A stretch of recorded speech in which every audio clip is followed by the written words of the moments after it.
Pero alam ko mga kapatid, sa linggong ito, may mga nakaranas din na, ang tanong, ibahin ko na ng tanong, sino dito ang hindi na-stress? Very good.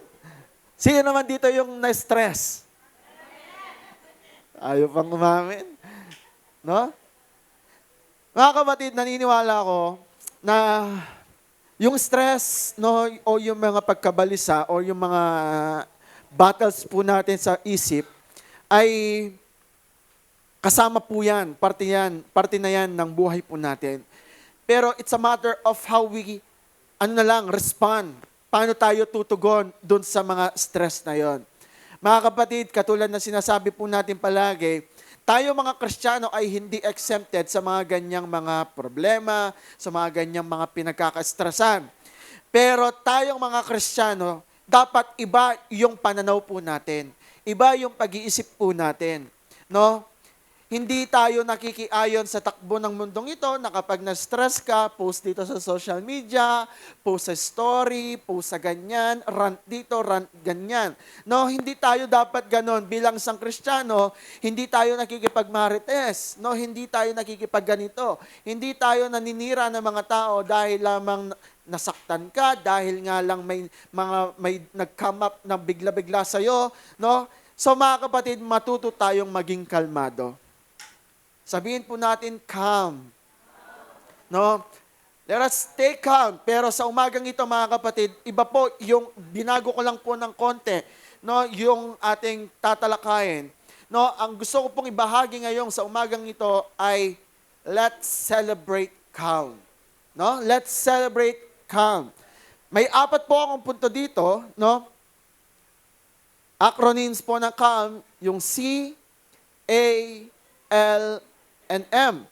Diba? So, mga kapatid, kapag magulo ang paligid po natin, hindi ibig sabihin dapat magulo rin ang puso. Ang tunay na kapayapaan ay hindi nanggagaling sa kawalan ng problema, kundi sa presensya ng Diyos. Ulit ko po mga kapatid, kapag magulo ang paligid, ang dami-dami na nangyayari sa paligid po natin, hindi ibig sabihin dapat magulo rin ang puso po natin. Dapat nakahiwalay ito. Hindi dapat nadidikta ng puso po natin yung mga nangyayari sa paligid. Hindi nadidikta ng nangyayari sa paligid yung puso po natin. Kapag magulo ang paligid, hindi ibig sabihin na dapat magulo rin ang puso. Ang tunay na kapayapaan, the true peace, we cannot find, no? Hindi natin ito mahanap kapag nang wala na yung problema. Kundi sa presensya ng Diyos. Sa mga nandito nung nakaraang Friday, halos akma po yung ating pag-uusapan pagdating sa nung Friday nga lang ay kung paano lang natin ma-preserve, no, yung kapayapaan kahit na tayo may mga utang, kahit na tayo may babayarin.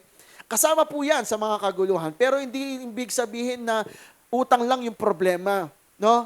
Maging yung mga ibang mga problema po natin, broken relationships, ang mga natalakay po natin, mga kapatid, kasama yan sa mga nagpapagulo sa isip po natin. Kaya nga, ang tanong ko kanina, sa linggong ito, sino yung hindi na-stress dito?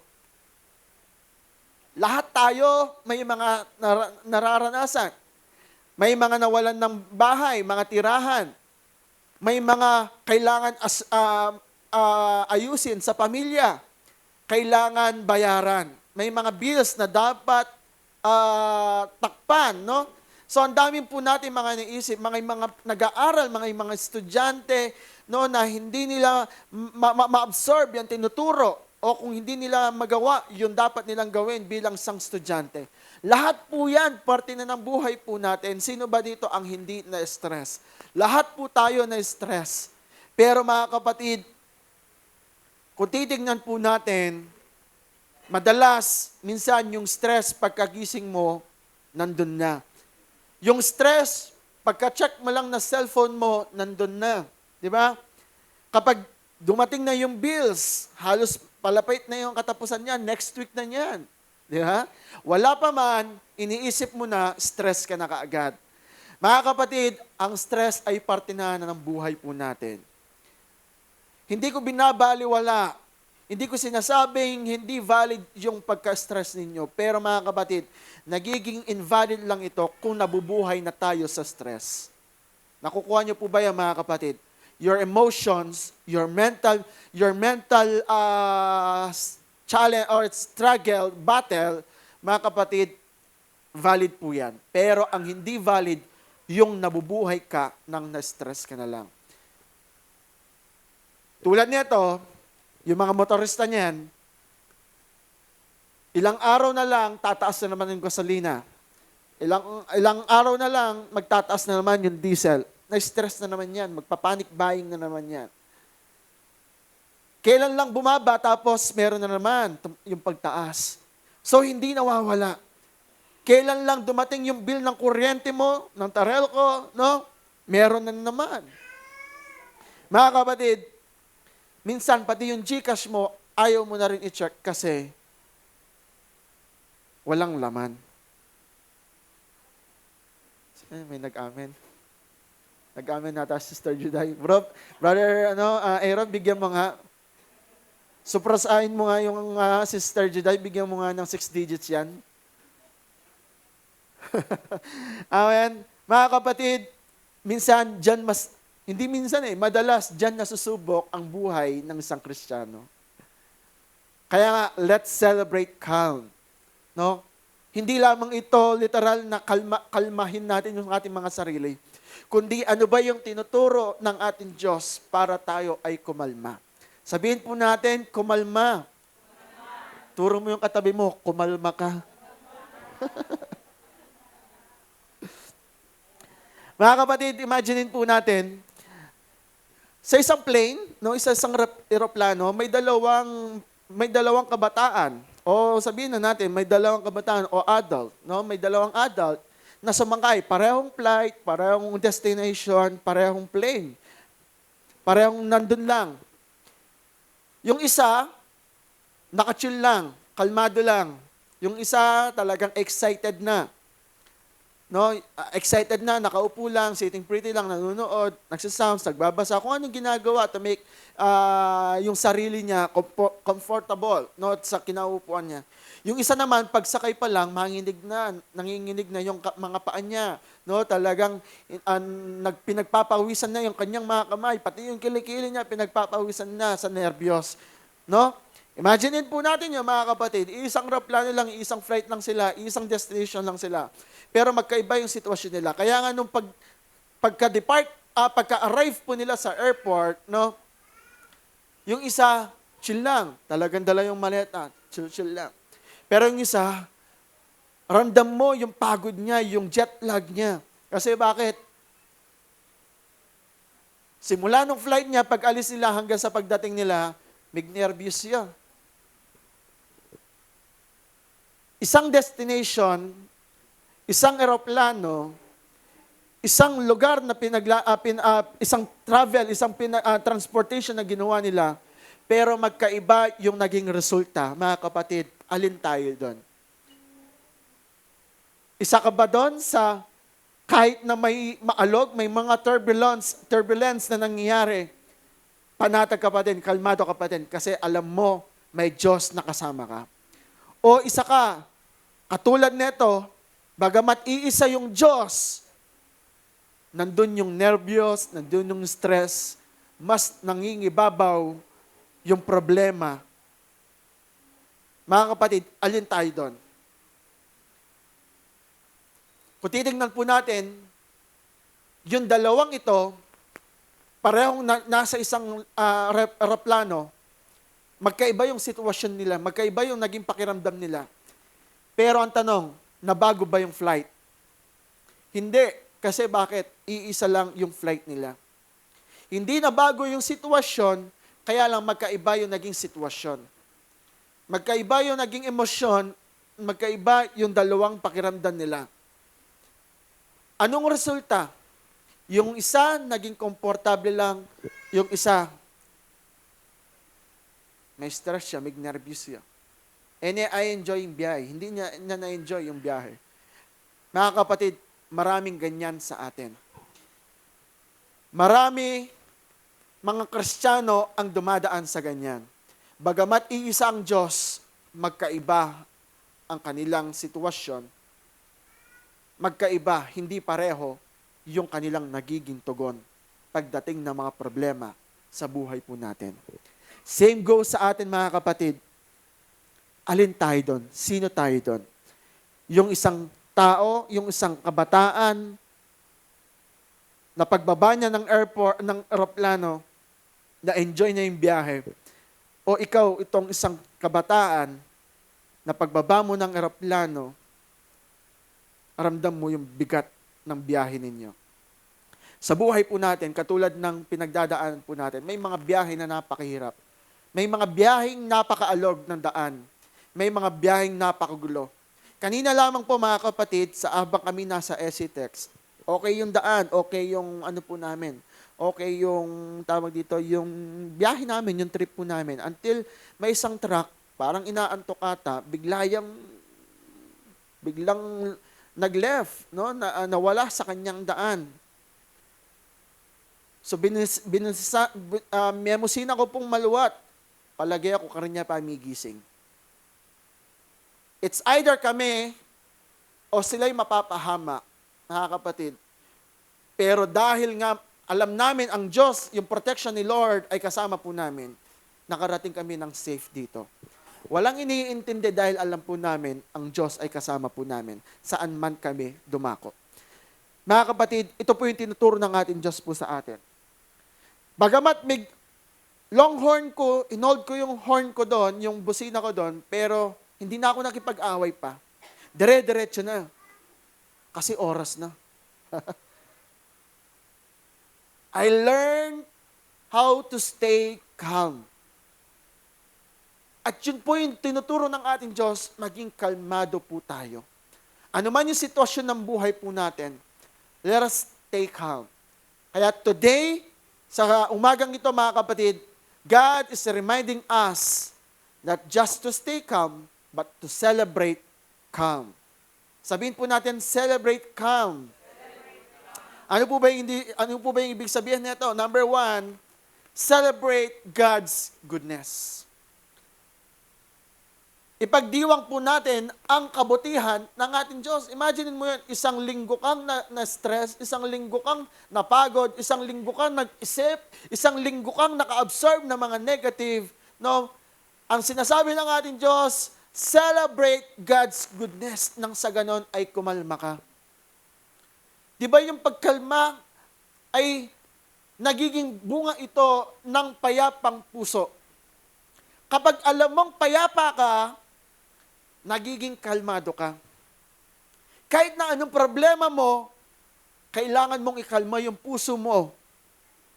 Dahil ito yung sinasabi ng ating Diyos. Ano man yung mga pinagdadaanan mo, celebrate His goodness. Kasi bakit? Ito yung sinasabi ng ating Diyos sa Deuteronomy 7 verse 9. Sabi niya, know therefore that the Lord your God is God, the faithful God.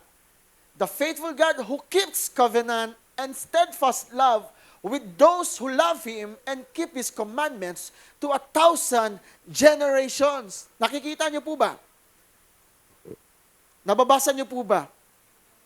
Ang sinasabi na dito, alamin niyo dapat matuklasan ninyo na ang Diyos ninyo ay isang Diyos.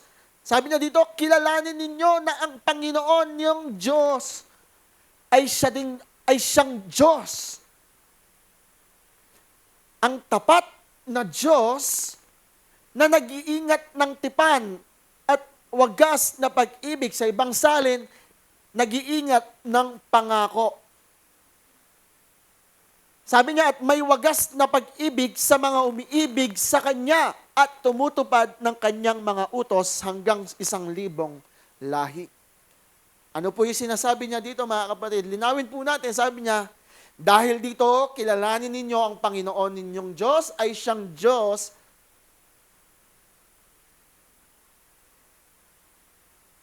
Balik natin, Chasi.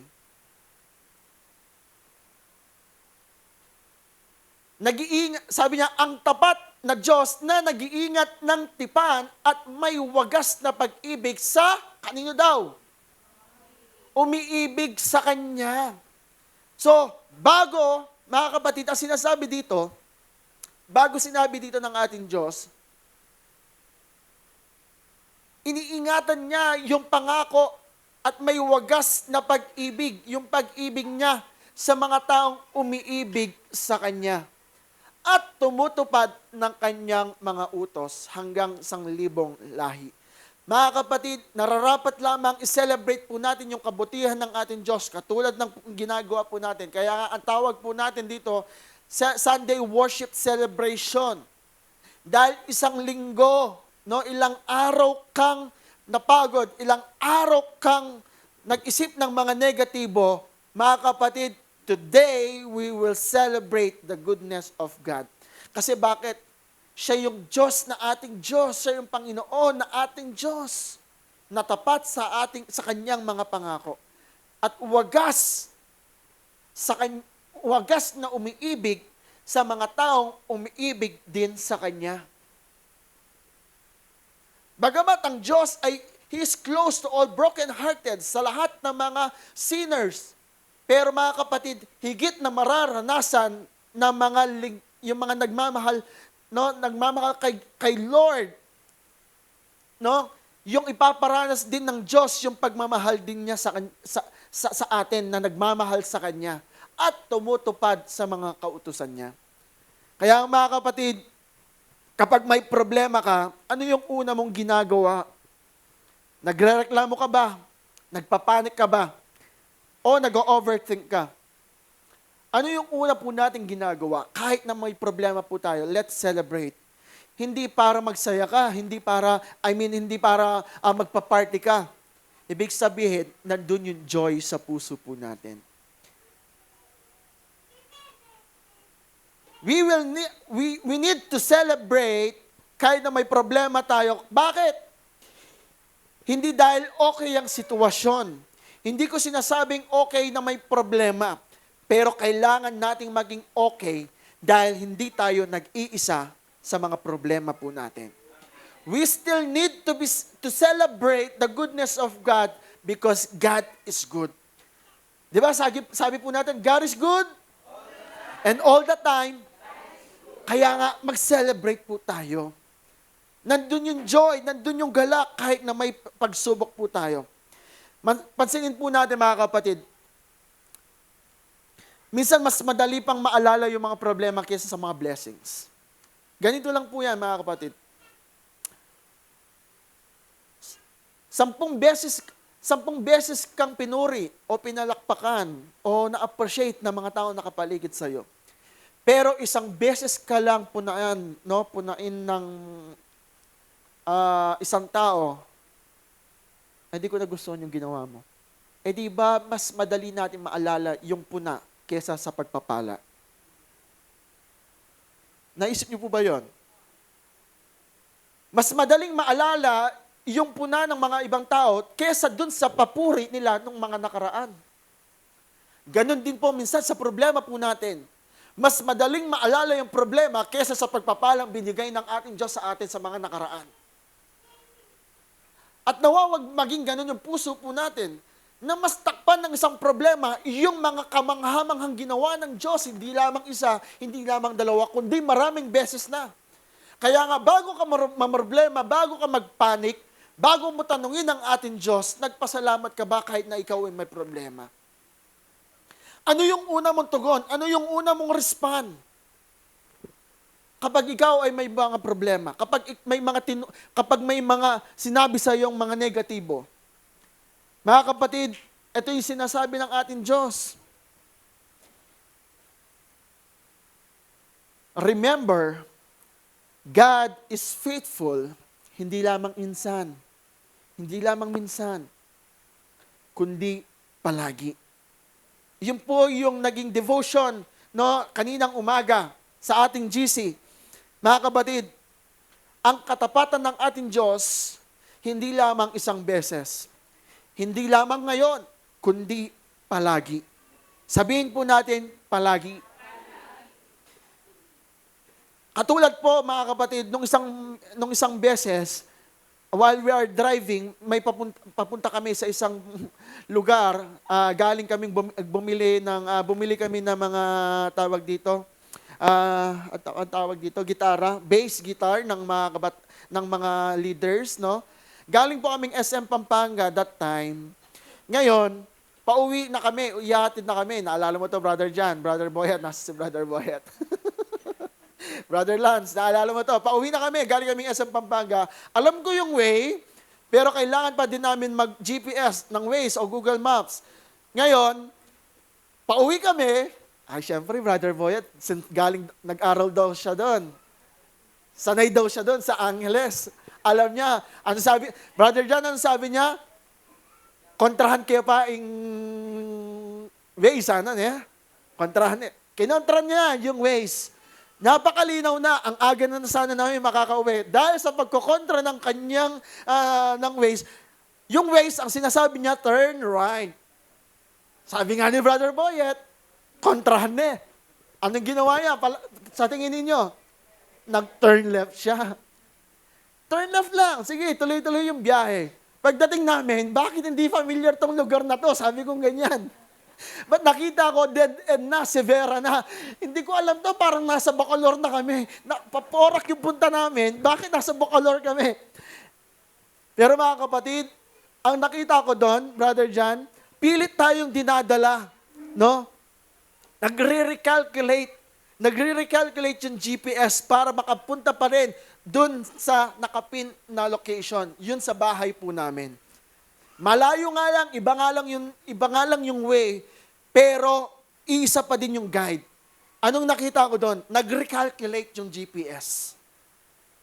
Ganito ang pwedeng mangyari sa buhay po natin, mga kapatid. Kahit na napakugulo na sitwasyon, kahit kinokontra na natin yung sitwasyon, kinokontra na natin yung kaparaanan ng ating Diyos, ang Diyos ay hindi tumigil pa sa pagre-recalculate para lamang makarating tayo dun sa kanyang kagustuhan. Hallelujah! Mga kapatid, kaya nga we need to celebrate, no, kahit na tayo ay namomroblema, kahit na tayo na stress, kasi bakit ang Diyos ay hindi din tumigil sa pag-recalculate, no, ng kanyang kalooban. Nakauwi kami, nakarating kami, nakabalik din sila sa kanilang mga kanya-kanyang bahay. Na-late nga lang, pero still, pinag-ingatan kami ng Diyos. Sa buhay po natin, mga kapatid, hindi ko narinig, no? Sa habang kami nasa biyahe, hindi ko narinig na, hindi niya sinabi, sige, bahala ka na. Hindi sinabi ng Waze, di ba? Sabi ng Waze, turn right. Tapos nag-turn left, hindi niya sinabi, ang kulit mo, bahala ka na. Hindi niya sinabi ganon. Recalculating. Sabi niya ganyan. Mali na naman yung dinaanan namin. Recalculating. Hindi niya sinabing, ang kulit-kulit mo. Bahala ka na. Hindi niya sinabi ganon. Ang sinabi niya, recalculating. Mga kapatid, ganun din po ang ating Diyos sa atin. Hindi niya sinasabi kapag nagkamali ka, bahala ka na sa buhay mo. Hindi niya sinasabi na wala na akong pakialam sa iyo. Gawin mo na yung gusto mo. Hindi niya sinasabi yon. Ang sinasabi ng ating Diyos, recalculating. Kasama mo ko palagi. Mga kapatid, sa buhay po natin, bago tayo mag-isip, let us celebrate. Kahit na may mga problema tayo, let's give praise. Sabi sa awit kanina, lahat ng may hininga, purihin ang Panginoon. In English, let everything that has breath praise the Lord. Because bakit? Praise changes perspective. Nababago po, no, yung perspective o yung pinakapananaw po natin kapag tayo'y nagpuri. Imagine mo yon. Kahit na sobrang stress na yung sitwasyon, kapag nagpatugtog ka ng praise and worship, kapag nanood ka o nakapakinig ka ng Word of God, nababago yung sitwasyon. Nakakaisip ka ng positibo, napapalitan yung negatibo ng positive, mga kapatid. Kaya nga bago mo sabihin na, Lord, ang dami kong problema, anong ginagawa mo sa buhay ko? Sabihin mo, Lord, salamat kasi buhay pa ako. Kahit na ako'y dumadaan sa problema, alam ko, buhay pa ako. Kapag di ka na dumadaan sa problema, ibig sabihin, wala na. Tapos na yung buhay mo. Sabi, hanggat nandito tayo sa sanlibutan, makakaranas tayo ng mga problema. Buhay ka, may hininga ka, kaya nakakaranas ka. Kaya nga yung iba, para makatakas sa problema nila, ano ginagawa nila? Nagpapakamatay. Hindi naman yun ang kalooban ng ating Diyos. Ang tunay na kapahingahan sa Diyos natin makikita. Yun po yung ating napakinggan nung Friday, di ba? Praise changes perspective. Pangalawa po, ask God for help. Kahit na anuman sitwasyon ng buhay mo, mas piliin mo pa ding manalangin. Always ask God for help. Sabi sa Matthew 7 verse 7 to 8, sabi niya, ask and it will be given to you. Humingi ka at ikaw'y bibigyan. Seek and you will find. Humanap ka at ikaw ay makakasumpong. Knock and the door will be open to you. Kumatok ka at ang pintuan ay pagbubuksan ka. For everyone who asks receives, the one who seeks finds, and the one who knocks, the door will be open. Sinasabi ng ating Diyos, humingi kayo at kayo'y bibigyan, humanap kayo at kayo'y makakatagpo, tumuktok kayo, kumatok kayo, at kayo'y pagbubuksan sapagkat ang bawat humihingi ay tumatanggap, at ang mahanap ay nakakatagpo, at ang kumakatok ay pinagbubuksan. Yan ang pangako ng Diyos sa atin. Kaya lang ang tanong dito, sa panahon ng problema ka, kumakatok ka ba? Naghahanap ka ba? Binubuksan po ba natin yung ating mga mata sa pangasalita ng ating Diyos? Ang Diyos kasi hindi naman siya literal na kakausapin ka, anak, ito yung dapat mong gawin. Hindi. Kapag binuksan mo yung mga mata mo, kumatok ka sa mga salita ng ating Diyos, sasagot ang ating Diyos. Hindi yung kapag may problema ka, ito yung nakakalungkot. Minsan, nahuhuli sa balita si Lord kapag may problema ka. Ano ibig ko sabihin doon? Kapag may problema ka, mas una pang alam ng kapitbahay mo. Mas nalalaman pa ng buong mundo. Kasi bakit? Nag-post ka. Nakapag-rant ka sa social media. Pero nung wala ka na matanggap, binalitaan mo si Lord. Ha, may problema ka pala, sabi ni Lord. Ba't ngayon ko lang nalaman? Mga kapatid, ganun po ba tayo? Pag may problema tayo, Facebook, Messenger, group chat, office, yung kapitbahay, lahat alam except kay Lord. Kasi bakit? Kaagad sa isip mo, gusto kong ma-release to. May galit ka? Post ko nga sa social media. May galit ka pag sabi mo siya. Kasi galit na galit ka. Hindi mo makontain yung pakiramdam mo kasi bakit? Bugso ng damdamin po natin. Kapag malala na yung sitwasyon, kapag nalaman na ng mga tao na yung ganitong problema mo, tsaka ka palang lalapit kay Lord. Mga kapatid,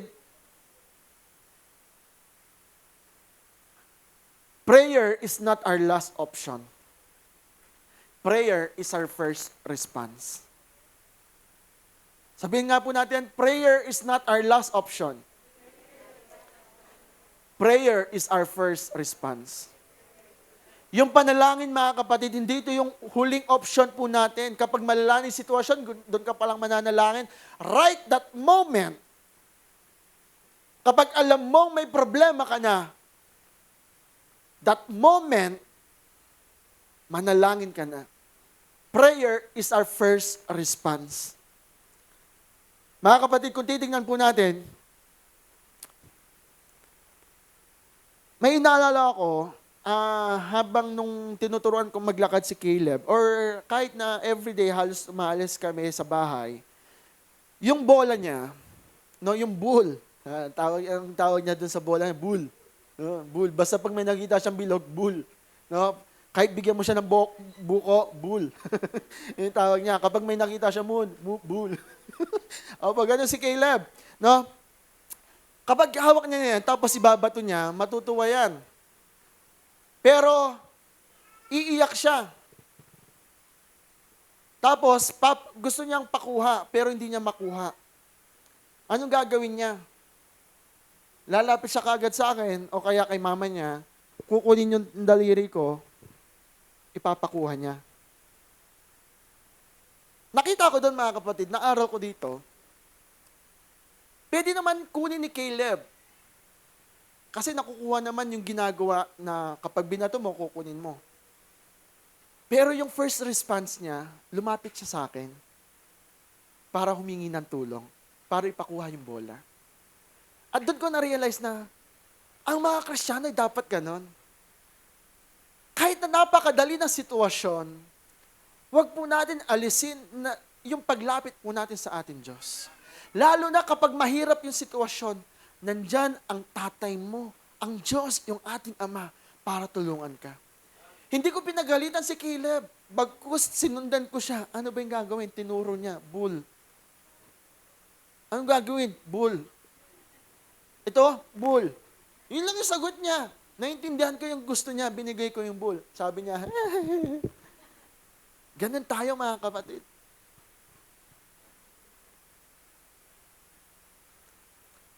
Ang buhay po mga kapatid ay napakahirap na sitwasyon. Kaya lang, katulad ng sinasabi po natin, nagiging huli ang Diyos pagdating ng sitwasyon po natin. Prayer is not our last option. Prayer is our first response. Katulad po na sinabi sa awit 50 verse 15, call to me. Sabi niya, call upon me in the day of trouble. Sabi po ni David, di ba? Sabi niya kay David, call unto me in the day of trouble. Sabi din sa Jeremiah 33 verse 3, call to me and I will answer you. Pinapaalala po sa atin ng ating Diyos na tawagan mo ako, hanapin mo ako, at sasagutin kita. Sabi din sa Hebrews 4 verse 16, come boldly to the throne of grace. So mga kapatid, ang daming mga talata na ang Diyos ang siyang nagpapaalala sa atin, lumapit ka, tawagin mo ko, halika. Lumapit ka. Come to me. Ano man yung sitwasyon ng buhay mo mga kapatid, huwag po natin hihuli ang Diyos. Unahin natin palagi ang ating Diyos. Pangatlo, nasa L na po tayo. Leave your concerns with Him. Iwan po natin yung ating mga alalahanin sa Kanya. Leave your concerns with Him. Ano ba yung concern mo? Kapag may concern ka, di ba, gusto mong ma-bring up kay Lord, gusto mo maayos ito, di ba? Pag may mga concerns, kasi ibig sabihin, may magulo. Mga kapatid, maging sa buhay po natin, ang sabi po ng ating Diyos sa Philippians 4 verse 6 to 7, ano po yung sinasabi sa Pilipos 4? Verse 6 to 7. Gusto ko pong basahin po natin ito na sa ganon. Makita po natin kung ano yung tinuturo ng ating Diyos sa Filipos 4 verse 6 to 7. Do not be anxious. Huwag kang mabalisa sa kaanumang mga bagay about anything. But in everything, by prayer and supplication with thanksgiving, let your requests or petitions or your concerns be made known to God. Ilapit po natin ito sa ating Diyos. Huwag kang mabalisa sa anumang mga bagay.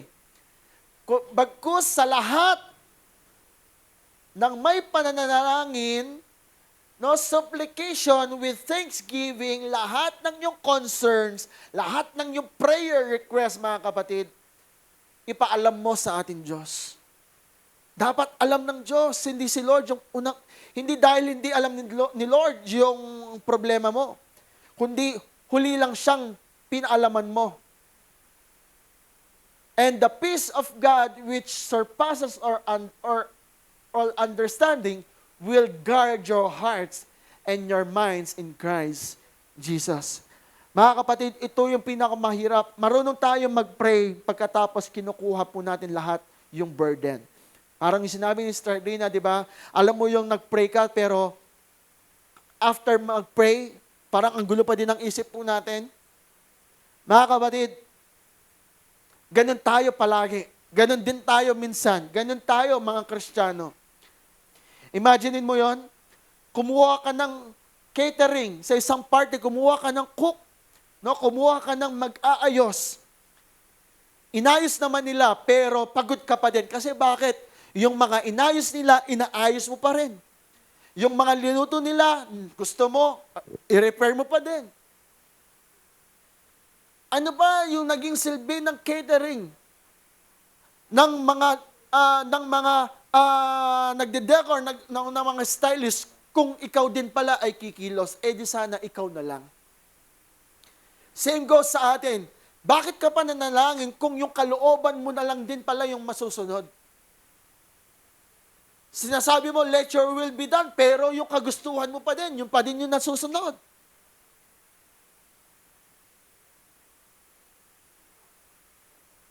Ganon tayo minsan, mga kapatid.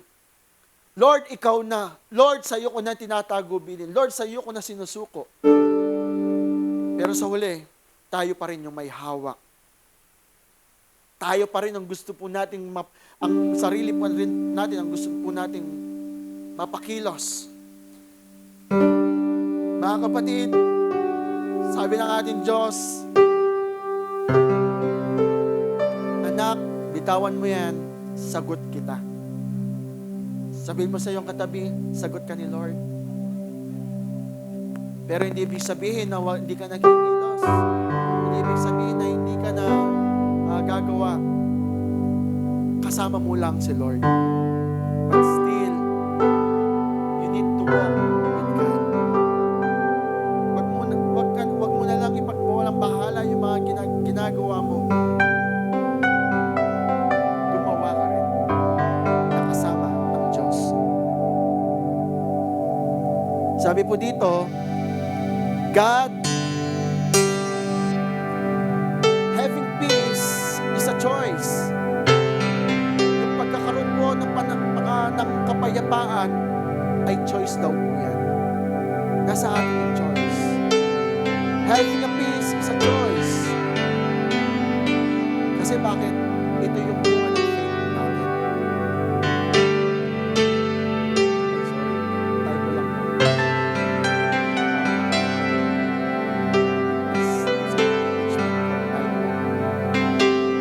Having peace is a choice. Ito yung bunga ng faith natin. Kapagpangan ko po kasi nga natin. Sa Tagalog pa lang natin. So, sorry po. Pero ang inaano ko dito, mga kapatid,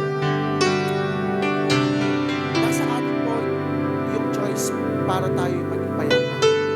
May problema, nasa iyo yun kung paano po natin dididil. May mga problema, may mga nagkakastorsan ka. Church, nasa sarili po natin yun kung paano po tayo dididil. Always ask for God's help.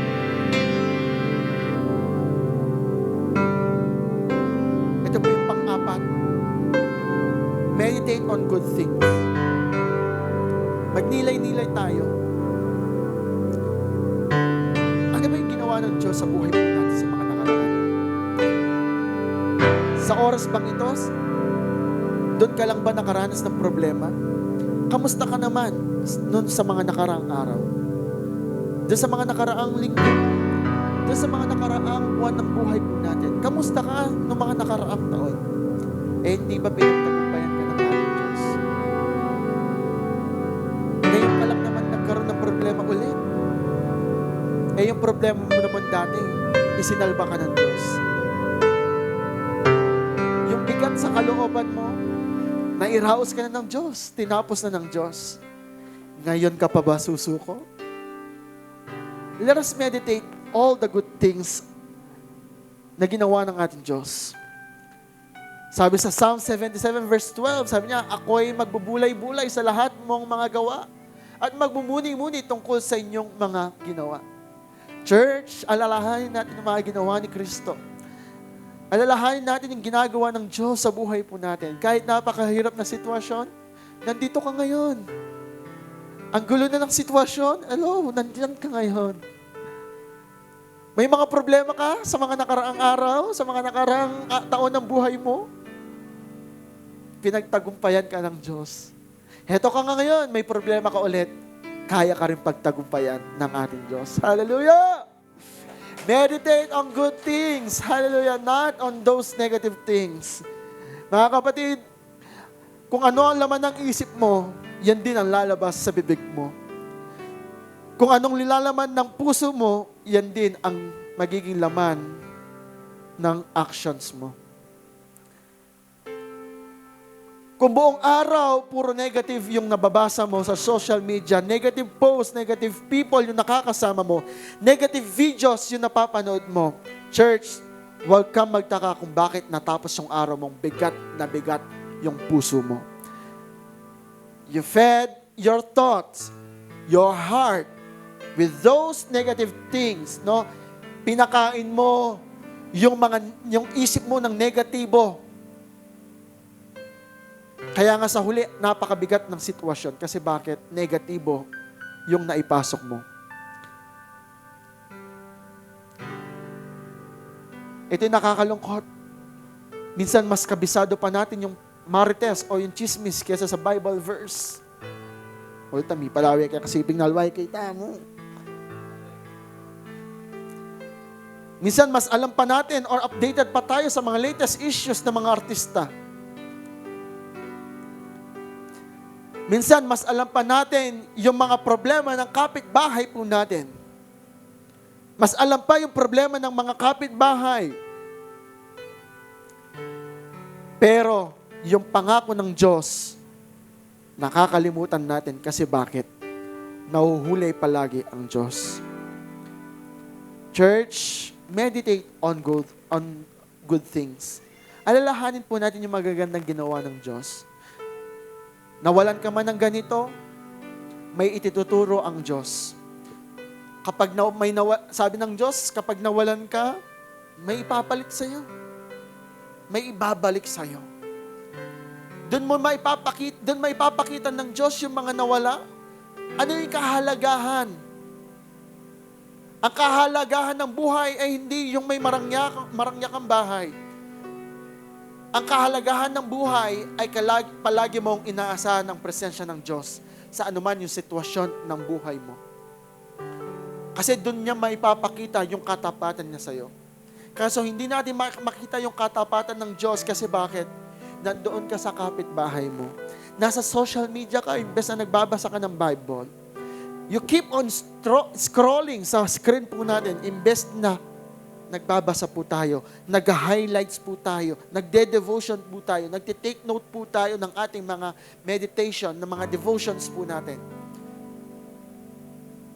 Church, sabi ng ating Diyos sa Philippians 4 verse 8, think whatever is true, what is noble, whatever is pure. Sabi sa Joshua 1 verse 8, meditate on the book day and night. Pagbulay-bulayan natin ito, araw at gabi. Be transformed by renewing of our minds. Sabi po sa Romans 12 verse 2, ang isip po natin ay parang hardin, no? Parang garden po yan. Kung ano ay tinanim, yun din ang tutubo. Kung puro damo ang tinubo po natin, ang itinanim po natin, huwag mong asahan na ang tutubo ay papaya. Nagtanim ka ng damo, anong tutubo doon? Damo din. Same goes with our life. Nagtanim ka ng galit, puot ang aanihin. Nagtanim ka ng galit, galit din ang lalabas sa bibig po natin.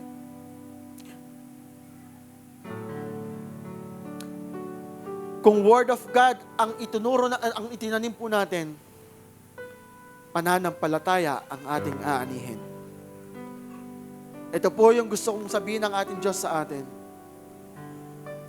Bawasan ang Facebook scrolling. Dagdagan natin ang Bible scrolling. Hindi ko naman pinapaalis ang Facebook. Baka sabihin nyo, KJ naman pastor, OA naman pastor, pala ko ni Facebook. No! Bawasan.